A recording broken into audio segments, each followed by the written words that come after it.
Hey, it's your friend David. Hope you're doing well. This is your leadership tip of the day for December 9th, 2024. I want to continue with a discussion of the bridge model, and today I want to talk about the current state. If you saw the video, the previous video, then you understand. I talked a little bit about the bridge model of communicating change to your team, your organization, and even yourself. And so today we're going to kind of continue that. We talked about how the bridge model really is you start with the current state, you help determine the desired state, and then the bridge is that gap is what gets you there. And so that's a big part of the hard work. Now, all of this is hard work. It's hard work to determine the current state, to determine reality. It's hard work to envision what the future could be. And it is hard work to create that gap to help bring people together, bring together resources and skill sets and communication and all of that to get your team from the current state to the desired state. And so today I want to talk a little bit about the current state. It's important to remember that the current state it represents, for the most part, a level of comfort and familiarity.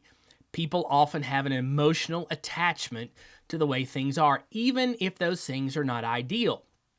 We will stand pain. We will endure pain because it's comfortable and it's what we know. So we'll just live in that because it's what we know, even if it's not ideal.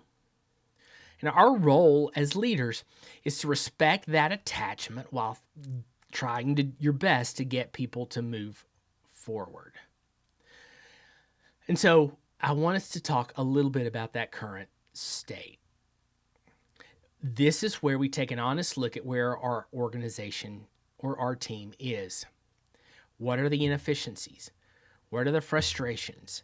What are the fears? And here is your opportunity to help your team define who you are as an organization or as a team. How are we, what is our identity? Because you act and you feel and you do out of your identity. And so you have to help your team. You have to help your team uncover the identity individually, and then as a corporate entity, as an organization, as a team, understand who they are as a team.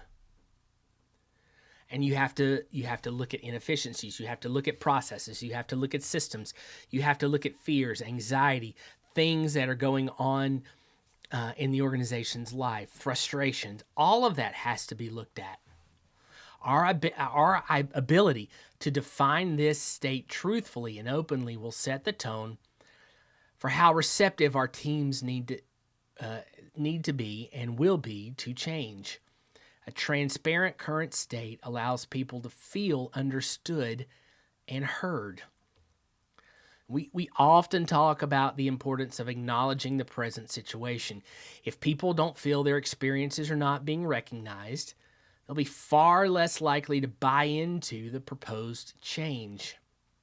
They need to know that their current struggles or successes are seen and valued.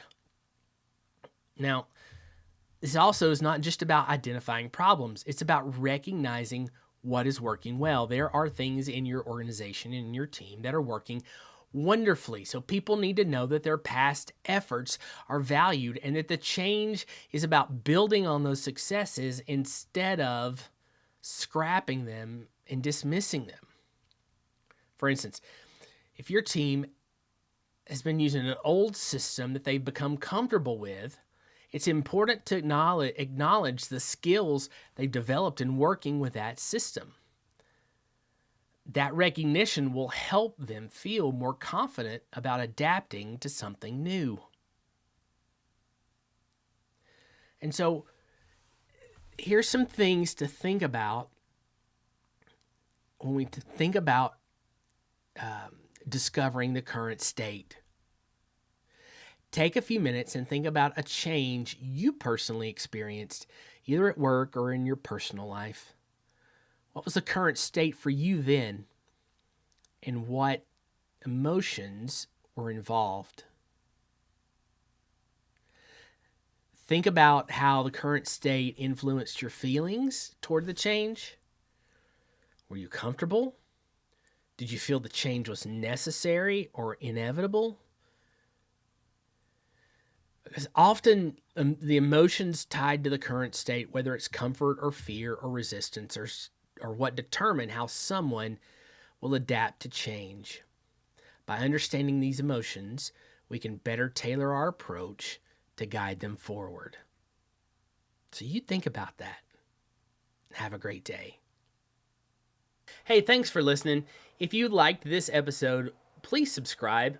And if you liked it really well, please take a moment to give us a review on Apple Podcasts or YouTube or wherever you're listening to your podcast. Thanks so much for listening to Innova Radio's Leadership Tip of the Day. Have a great day.